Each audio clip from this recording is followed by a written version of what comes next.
bombed-out Londoners cheer their tenacious leader.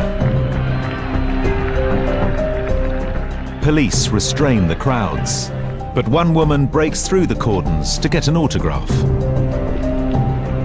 Churchill works tirelessly, but with 43,000 civilians dead, Britain is teetering on the edge of defeat.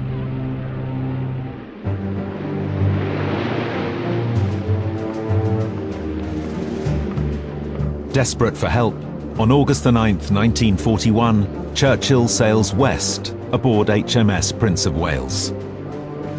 Off Newfoundland, the Prime Minister boards US Navy cruiser USS Augusta. He's there to meet with President Franklin D. Roosevelt. Handing him a letter from King George, Churchill initiates a series of crucial meetings that occur throughout the war. Roosevelt wants to help Britain, but Americans are wary of joining another European war.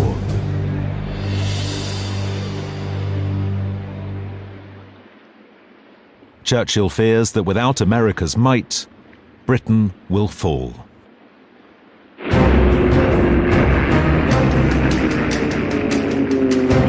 When the Japanese bomb Pearl Harbor a few months later, America finally enters the fray.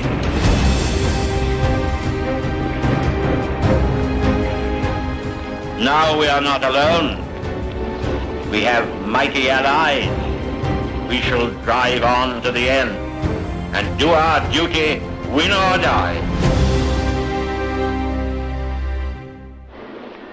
He heads straight back to America to meet President Roosevelt and cement his relationship with the nation and its leaders.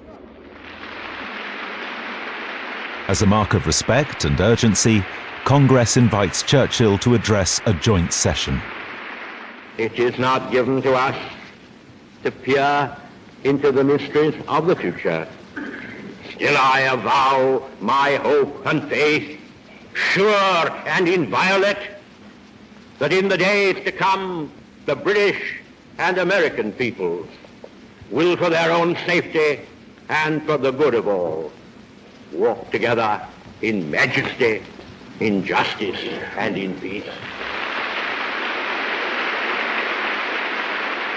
With America in the fight, Churchill believes victory is now within their grasp.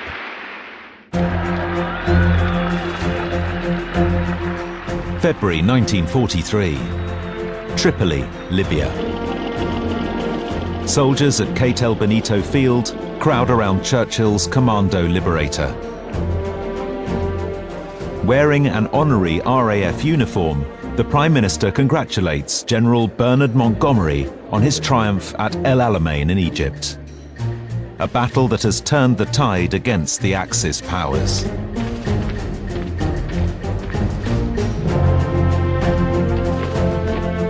Churchill watches the celebratory parade from a saluting base. He later writes, "Before El Alamein, we never had a victory. After Alamein, we never had defeat."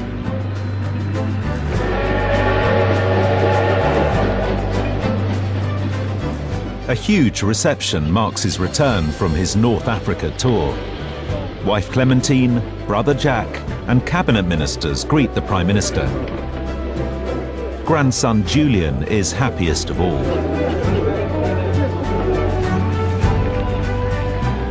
Newly confident crowds cheer their war leader as he heads back to 10 Downing Street before his next trip abroad.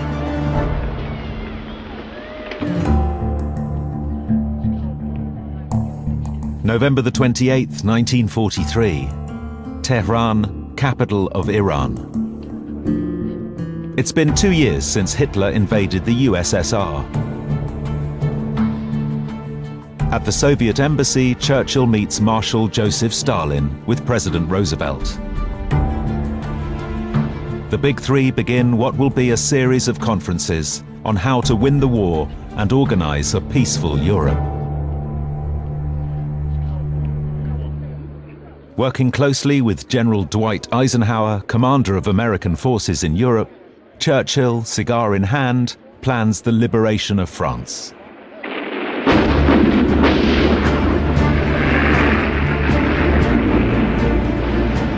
On June the 6th, 1944, nearly 7,000 Allied ships and landing craft crossed the English Channel.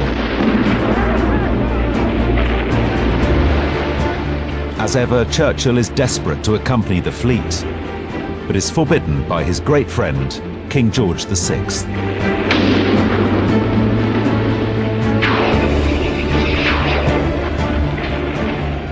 The vessels land 156,000 American, British and Canadian soldiers along a 50-mile stretch of Normandy, undertaking one of history's largest military assaults. Churchill's vision of victory is coming true.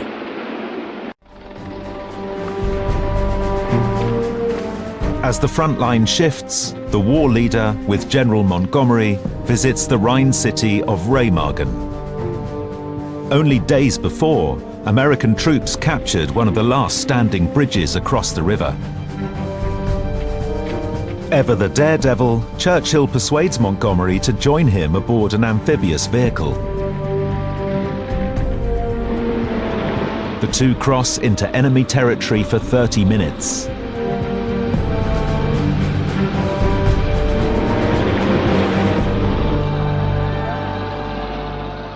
A delighted Churchill returns unharmed. It's his last tour of a battlefield before World War II ends.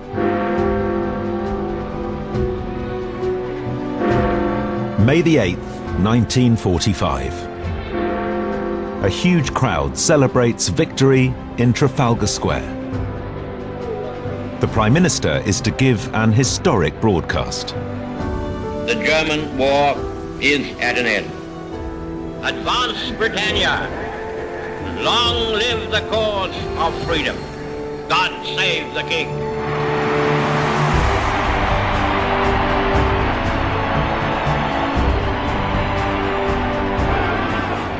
Police struggle to control joyous citizens as Churchill leads MPs to St Margaret's, Westminster, to attend a victory service.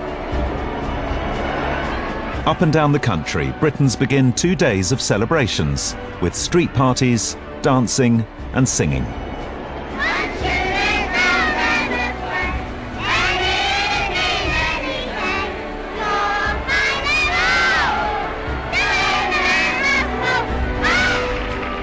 After years of rationing and fond of a drink or two himself, Churchill gets assurances from the Ministry of Food that there's enough beer for all. Tens of thousands make their way down the Mall. They've come to see their war hero with the royal family on the balcony of Buckingham Palace.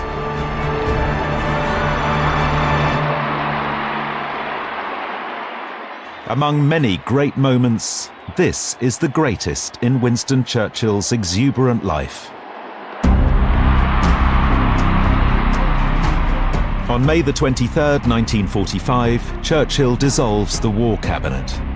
Confident of the outcome, he calls the first general election in a decade. The Conservatives build their campaign around him and his wartime valor. He crisscrosses the country, convinced of the nation's support. He urges them to help him finish off Japan.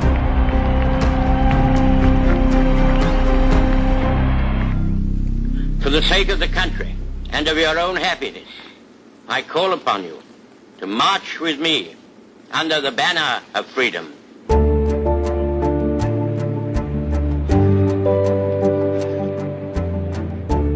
On election day, 25 million people vote.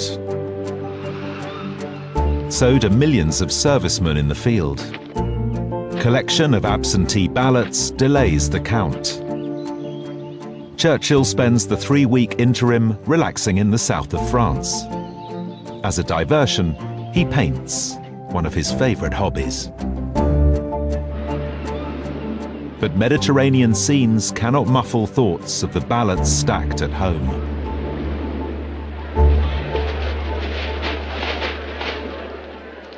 The count begins. Churchill is re-elected as an MP. But in a shock result, the war-weary voters turn out the Conservatives.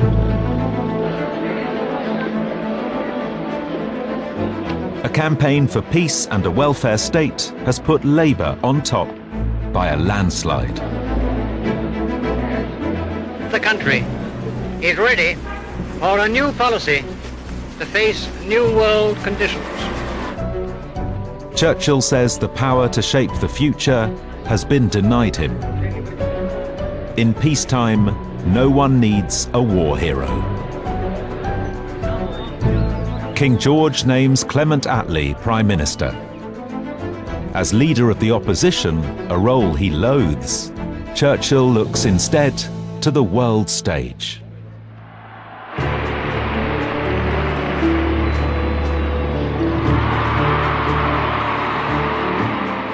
Americans still love him. He travels there in March 1946 to a hero's welcome.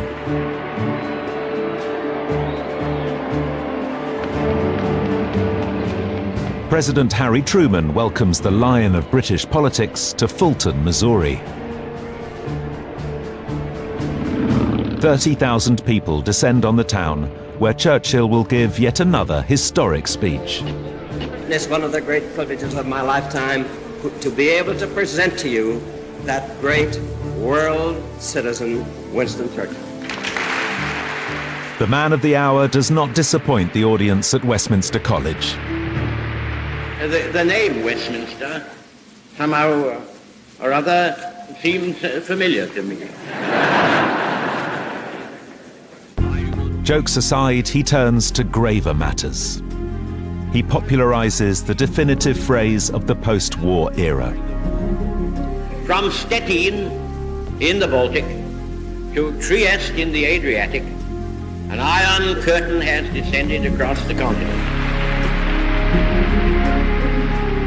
To guarantee peace and check Soviet ambitions, Churchill believes the continental European states must unite. In 1948, as honorary president, he attends the Congress of Europe in the Netherlands. He passionately urges 800 delegates to work towards a United States of Europe. We cannot aim at anything less than the union of Europe as a whole, and we look forward with confidence to the day when that union will be achieved. At home, Britons see him as a world statesman, but write him off as a domestic force. But the British bulldog will be back.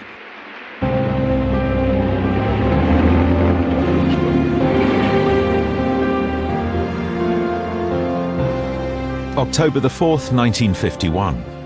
London. Labour calls an election. In Liverpool, Churchill arrives to cheering thousands. He launches the Conservative campaign.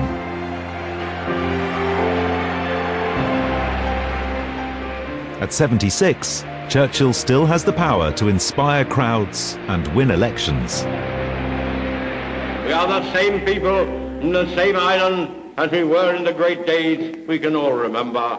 Never shall we lose our faith and courage, and never shall we fail in exertion and resolve. After a Conservative victory, King George VI names Churchill Prime Minister once more.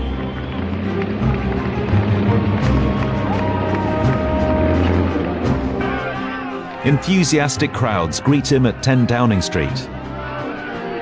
But not everyone thinks he's up to the job. There's talk he's senile, unable to lead. Health issues will dog Churchill's second premiership.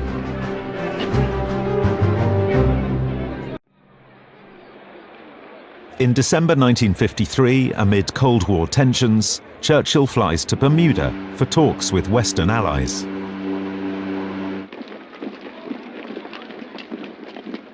The greeting committee is Governor Sir Alexander Hood and Billy the Goat, mascot of the Royal Welsh Fusiliers. Next to arrive is French Premier Joseph Laniel. Hours before the conference begins, the American presidential plane lands. Churchill welcomes his former wartime associate, now President Dwight Eisenhower. Talks about the rising threat of the Soviet Union take place privately at the Mid-Ocean Club. But Eisenhower ignores Churchill's calls for caution and diplomacy. Britain's empire is crumbling. The country is fast losing status. The once revered leader is almost obsolete.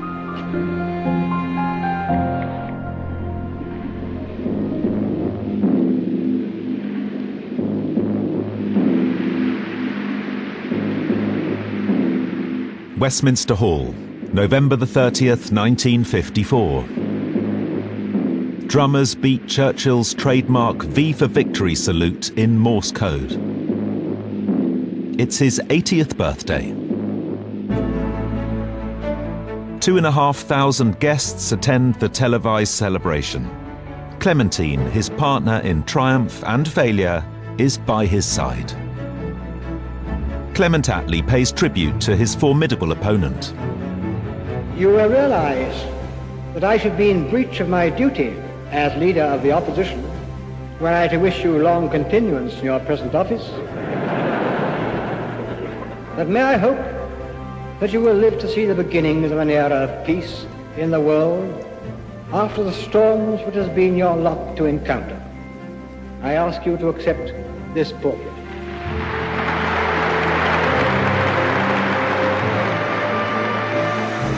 The painting is the work of noted British artist Graham Sutherland. Churchill famously hates it. It's a remarkable example of modern art. He is resentful of being shown as old. Years later, Clementine secretly burns the canvas. I am now nearing the end of my journey. I hope I still have some services to render. However that may be, and whatever may befall, I am sure I shall never forget the emotions of this day, or be able fully to express my gratitude to those colleagues and companions with whom I have lived my life for this wonderful honor they have done me. Rumours grow that Churchill is about to resign due to ill health. But first, a highly public farewell to the young monarch he has mentored. On April the 4th, 1955, the Churchills host the first and only dinner held at 10 Downing Street for Queen Elizabeth and the Duke of Edinburgh. The leader has served under 6 monarchs. The next day, under the glare of cameras, Churchill drives to Buckingham Palace to resign as Prime Minister. In a political career of 55 years, he has been Home Secretary, First Lord of the Admiralty twice, Chancellor of the Exchequer, and twice Britain's Prime Minister. After a life in public service, his new reality hits hard. Later that day, returning home to Hyde Park Gate, Churchill is visibly diminished. Even so, and despite ill health, he spends much of his retirement travelling.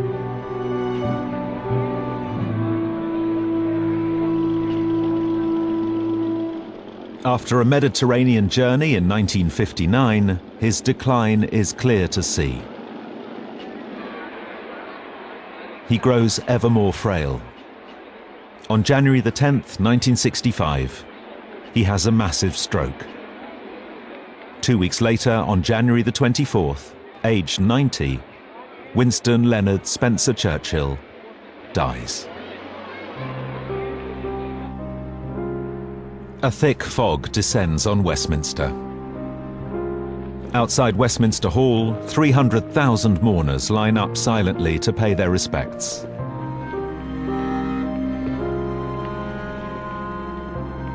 Inside, Churchill lies in state for 3 days and 3 nights. Winston Leonard Spencer Churchill, Knight of the Garter, Order of Merit, Companion of Honor. In the 20th century, no other Prime Minister has yet had a state funeral. 142 soldiers draw his coffin on the gun carriage first used at Queen Victoria's funeral. Outside St Paul's Cathedral, the Lord Mayor welcomes Queen Elizabeth. As a tribute to Churchill's place in the nation's history, she breaks protocol and arrives before his family. It's one of very few civilian funerals ever attended by a British monarch.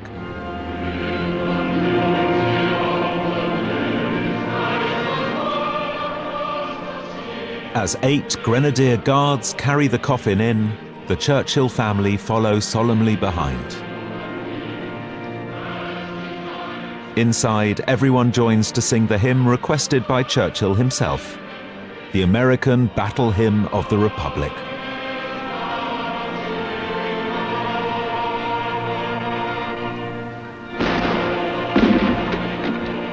As his cortege moves down the River Thames, the cranes are lowered in salute.